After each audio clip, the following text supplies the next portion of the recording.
সবাইকে আসসালামু আলাইকুম। আজকে জাতীয় যুব উন্নয়ন ইনস্টিটিউট থেকে আমরা চলে আসলাম ন্যাশনাল স্টেডিয়ামে।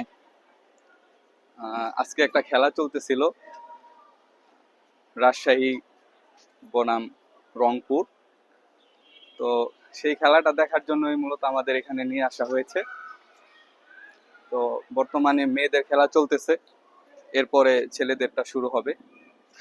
তো পাশেই বাইতুল মোকাররম মসজিদ, এর ভিউটা দেখা যাইতেছে, দেখেন।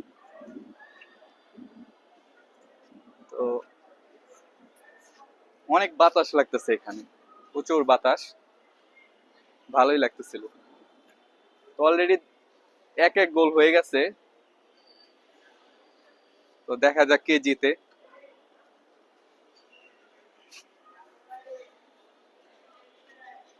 এই স্টেডিয়ামটা কিছুদিন আগে সংস্কার করা হয়েছে মনে হয়। মনে হয় কি হয়েছে মনে হচ্ছে, কারণ সবকিছু নতুন দেখা যাচ্ছে।